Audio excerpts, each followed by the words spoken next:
7단원 생활 주변에서 탐구 가능한 질문 찾아 수행하기.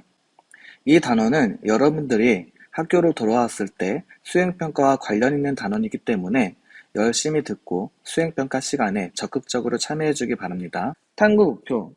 생활 주변에서 탐구 가능한 질문을 찾을 수 있다. 여러분들이 평소에 과학적으로 궁금했던 거나 아니면 일상생활에서 궁금했던 부분을 탐구하는 목적으로 쓰면 됩니다.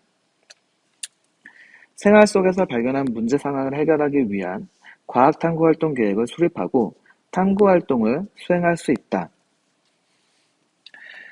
과학의 핵심 개념을 적용하여 실생활 문제를 해결하거나 탐구에 필요한 도구를 창의적으로 설계하고 제작할 수 있다.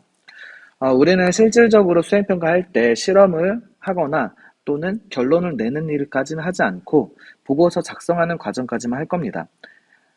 그리고 예상 결과를 여러분들이 낼 수 있어야 됩니다. 인성 기르기. 탐구 과정에서 모두만을 배려하는 마음으로 역할을 분담하고 실험 결과를 정직하게 정리한다. 역량 기르기. 과학적 탐구 능력, 과학적 문제 해결력, 과학적 참여와 평생학습 능력. 자, 그럼 본론으로 내용을 보도록 할게요.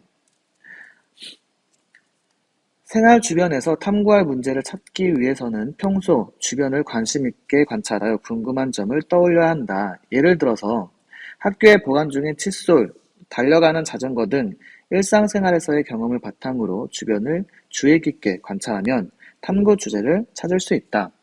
아마 여러분들이 탐구 주제를 찾는 게 가장 어려운 것으로 생각할 수 있을 거예요.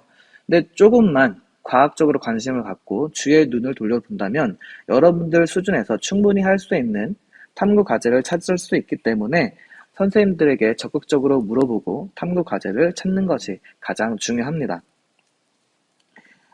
첫 번째 예로 학교에서 칫솔을 위생적으로 보관하려면 어떻게 해야 할까라는 질문, 이런 궁금증을 해결하기 위해서 학교에서 칫솔을 어떻게 보관하면 세균의 번식을 억제할 수 있을까라는 주제로 탐구하려고 합니다.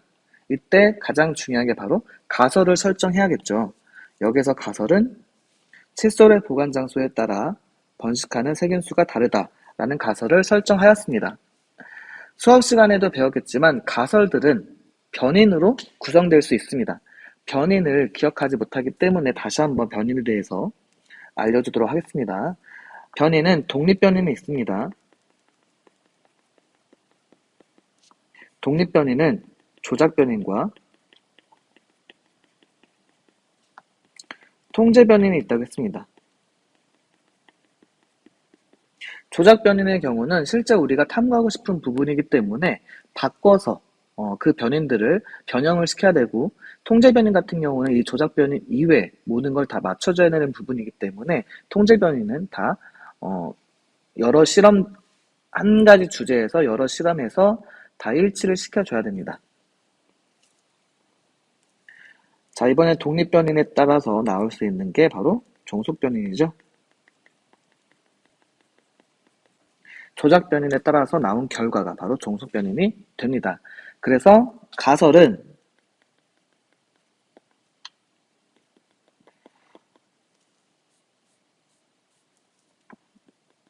조작변인 플러스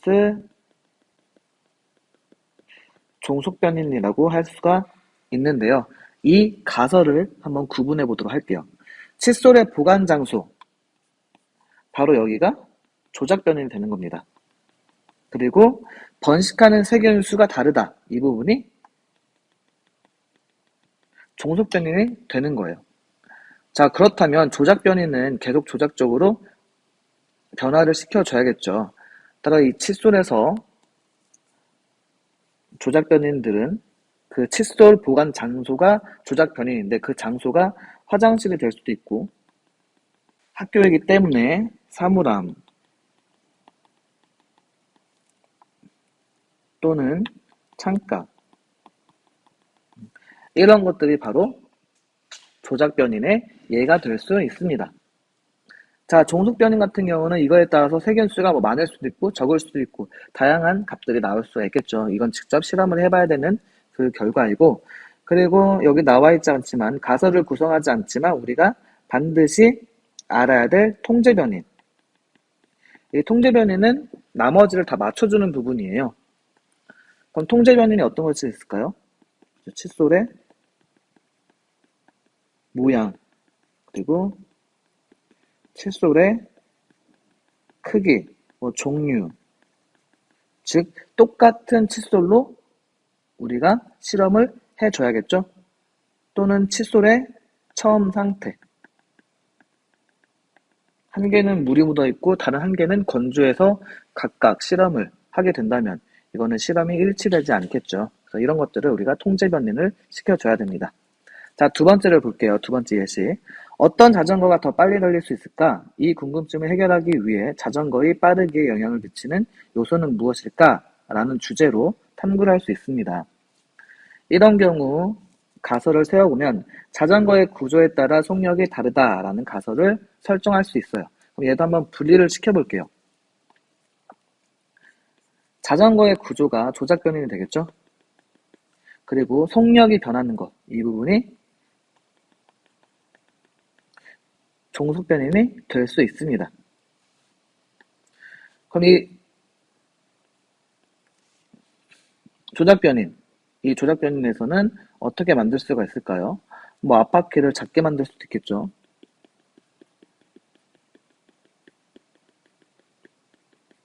또는 핸들을 높게 만들 수도 있겠죠. 그리고 자전거의 구조를 변환시킨다. 자전거 자체를 작게 만들 수도 있겠죠. 그래서 다양한 자전거의 구조에 따라서 뭐가 달라진다? 속력이 빠를 수도 있고 느릴 수도 있고 달라지게 되는 겁니다. 그럼 여기서도 이 자전거의 구조 외에 나머지 변인들은 통제 변인, 즉 통제를 시켜줘야 되는데 이 통제 변인은 뭐가 나올 수 있을까요? 그렇죠. 앞바퀴를 작게 또는 앞바퀴를 크게 이런 구조를 가지고 실험을 하는데 경사면이 둘 다 높이가 다르면은 안 되겠죠? 경사 각도라든지 또는 도로 재질, 한쪽에서는 비포장도로 또는 한쪽에서는 포장도로 이렇게 다르게 하면 안 되겠죠? 이런 것들을 우리가 통제를 시켜줘야 됩니다. 실제 탐구 예시를 볼 건데 탐구 문제를 봅시다. 건물의 출입구나 경사진 도로에는 미끄러지는 것을 방지하기 위해 여러 가지 설치물 무늬를 만들어 놓았다. 여러분도 여기 사진을 보는 것처럼 이쪽에 내려가는 내리막길에 잘 미끄러지지 않도록 이런 턱을 만들어 놓은 걸 알 수가 있습니다. 경사로의 미끄럼 방지 효과가 높은 무늬는 어느 것일까? 또 경사각에 따라 경사로 무늬는 달라야 할까? 경사각에 따라 미끄럼 방지 효과가 가장 큰 무늬를 찾아보자라는 문제점을 제기를 했어요. 그랬더니 가설을 설정했습니다. 가설을 보니까 첫 번째 가설이 경사로 무늬에 따라 미끄럼 방지 효과가 다르다. 두 번째 가설은 경사각에 따라 적합한 경사로 무늬가 있다. 그래서 이들의 가설을 쪼개보면 이렇게 쪼갤 수가 있겠죠. 그럼 첫 번째는 이 부분은 뭐가 되는 거예요? 어떤 변인? 그렇죠. 조작 변인. 그리고 이 부분은 맞습니다. 종속 변인이 될 수 있어요. 그래서 지금 독립 변인을 보면은 경사로의 무늬, 그리고 경사각, 여기 경사로 무늬, 경사각. 종속 변인을 보면은 미끄럼 방지 효과, 적합한 경사로 무늬. 이것이 바로 경사로 미끄럼 방지 효과가 큰 것을 의미하는 거겠죠. 자, 밑에 내용을 봅시다. 탐구 설계. 경사로 무늬나 각도에 따라 미끄럼 방지 효과를 비교할 수 있는 방법을 토의해보자. 물체가 경사로를 따라 내려와 바닥에 도착할 때까지의 시간을 측정한다. 왜냐하면 미끄럼 방지 효과가 클수록 늦게 도착하기 때문이다. 그래서 이 미끄럼 방지 효과를 알아보기 위해서 독립변을 설정하였는데 그 종속변을 얻기 위해서 어떤 방법을 선택했다?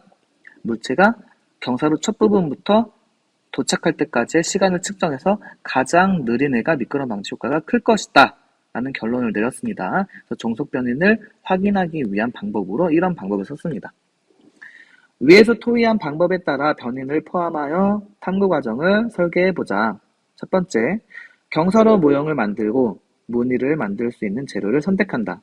두 번째, 경사로 무늬를 간격, 모양, 배열에 따라 다양하게 만든다. 세 번째, 경사로를 따라 내려갈 물체를 선택한다. 네 번째, 물체가 경사로를 따라 내려가는 과정을 동영상으로 촬영한 후 영상은 분석하여 경사로를 따라 내려와 바닥에 도착할 때까지의 시간을 측정한다. 다섯 번째, 경사로 무늬별 경사각을 변화시키면서 과정사를 반복한다. 여섯 번째, 시간이 가장 오래 걸리는 경우를 찾아 경사각에 따른 가장 최적화된 무늬를 결정하기 위한 관계를 찾는다. 가설이 두 개이기 때문에 실험을 크게 두 가지 방법을 했는데 바로 여기까지가 첫 번째 가설에 해당되는 거고요. 여기까지가 두 번째 가설에 해결하는 내용이겠죠? 자, 이어서 볼게요. 탐구 수행. 준변물은 폼보드부터 접착제까지 쭉 있고요. 첫 번째, 폼보드를 이용하여 A4 용지 크기의 경사로 모형을 만든다. 미끄럼 방지 역할을 하는 사포를 폭 2cm로 여러 개 자른다. 종이에 사포를 붙여 경사로 무늬를 만든다. 그래서 이렇게 경사로를 간격에 따라, 모양에 따라, 배열에 따라 총 9가지 경사로를 만들었습니다. 그럼 경사로 시작하는 부분부터 도착할 때까지의 시간을 측정한 다음에 이 중에서 가장 늦게 도착하는 아이를 찾아서 해석을 해주면 됩니다. 이렇게 써있죠. 한번 읽어보면 됩니다. 그래서 탐구 정리를 하기 위해서 이 탐구 결과를 정리할 그래프도 스스로 만들어 본 거예요. 우리도 수행평가할 때 여러분들이 이렇게 표로 만들어 보거나 또는 그래프로 나타내거나 다양한 방법으로 탐구를 정리할 수 있는 것들을 나타내야 됩니다. 탐구 결과를 알 수 있는 경사로 무늬와 경사각과 관계에 대한 결론을 써보자. 예를 들어서 여기서 찾는다면은 요게 가장 느리게 내려왔다라고 한다면 간격은 5cm로 하고 그리고 일자로 되어 있는 그리고 각도는 예를 들어서 5도라고 하면은 5도일 때 가장 물체가 늦게 내려오더라. 그래서 경사로는 그래야 된다라는 결론을 내릴 수가 있겠죠. 그래서 다시 한번 마무리로 실험했던 결과를 복습하는 단계입니다. 여러분들도 똑같이 이 과정을 밟아야 되는데 실험을 직접 할 수 없기 때문에 여러분들이 탐구를 한번 꾸며본 다음에 그 실험을 하지 않고 예상 결과를 써줘야 됩니다. 이 부분은 여러분들에게 다 나눠준 1학년 자유 주제 탐구 보고서에 똑같은 내용이기 때문에 이 자유 주제 탐구 보고서를 보고 같이 설명해 줄게요. 자, 일단 학번과 이름을 적어야 되고요. 탐구 주제는 여러분들이 탐구 문제를 인식한 뒤에 적어주면 됩니다. 탐구 주제. 그래서 여러분들 주변에서 과학적으로 이런 건 어떠한 이유 때문에 그런 거지? 라는 문제를 인식해야지만 탐구 주제가 나올 수 있겠죠. 그리고 가설을 설정할 건데 가설은 1개여도 좋고 2개여도 좋고 3개여도 좋고 일단은 2칸까지만 만들어 놨습니다. 꼭 가설을 2개를 할 필요는 없어요. 자, 그리고 변인으로 독립변인과 종속변인을 설정해야 되는데 조작변인, 그리고 통제변인, 종속변인 이 3가지를 설정을 해줘야겠죠? 통제변인 같은 경우는 아마 되게 많이 나올 수도 있어요. 여러분들이 디테일하게 이것저것 자세히 생각한다면 디테일하게 많이 나올 수가 있는데 다 쓰지 않아도 좋고 대표적인 통제변인만 여러분들이 실험에 필요한 대표적인 통제변인만 써도 좋습니다.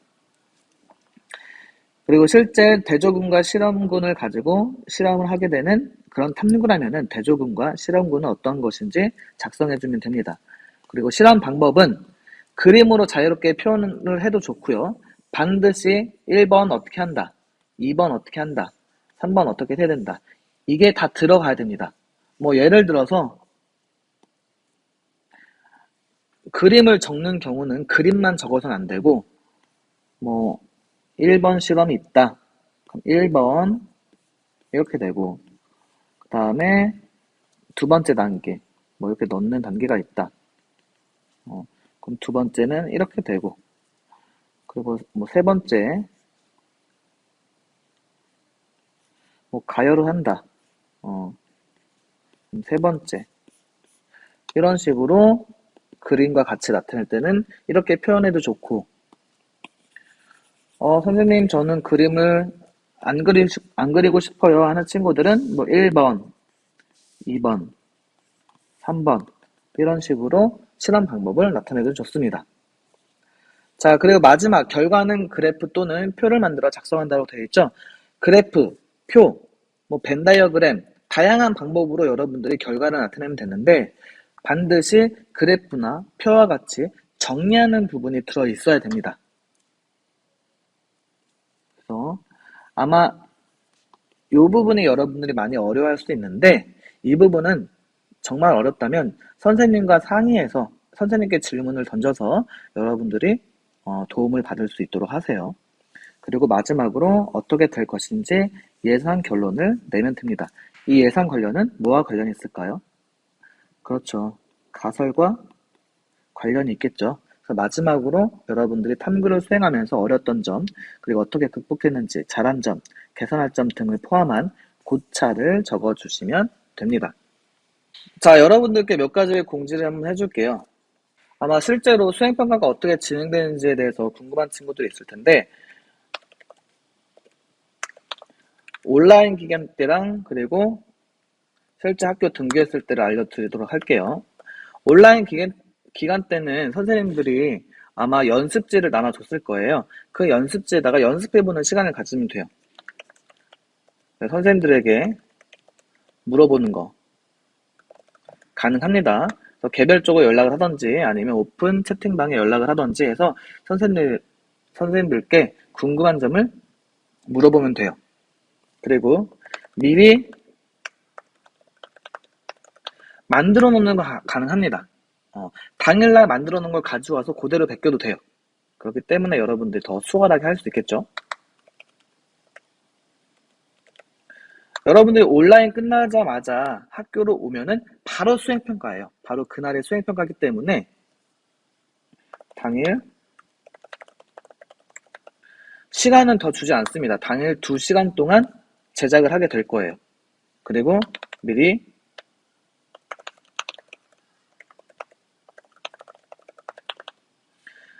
만들어 와서 베끼기만 하는 것도 가능합니다. 본인이 너무 열심히 하고 그 전에 선생님들께 많이 물어봐서 더 이상 수정할 것이 없다 하는 친구들은 연습지에다가 미리 만들어 와서 베껴서 제출하는 것도 가능합니다. 당일에는 새로운 종이를 줄 거예요. 그 갱지로 된 거를 다시 걷진 않을 겁니다. 새로운 종이를 줄 테니까 거기다가 베껴놓기까지는 해야 돼요. 그리고 오픈북 시스템을 도입을 할 건데 그 핸드폰이라든지 뭐 인터넷, 책 등등을 이용할 수 있기 때문에 여러분들이 자유자재로 자료들을 잘 이용해주면 됩니다. 그리고 그 당일날 실제로 수행평가를 실시할 때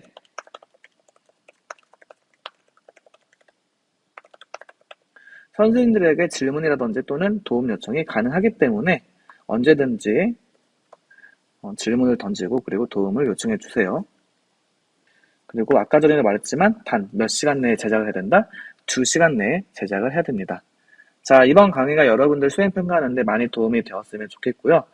그리고 질문이 있으면 반드시 질문을 던져주세요. 혼자서 끙끙 앓지 말고 개인톡이라든지 아니면 선생님들과 오픈톡이 있기 때문에 거기에 질문을 던지면 친절하게 선생님들이 답변해 줄 테니까 한광경 선생님 그리고 이시우 선생님 그리고 한성희 선생님께 언제든지 질문을 던져주시기 바랍니다. 그러면 온라인 끝나고 오프라인 때 만나도록 해요. 안녕.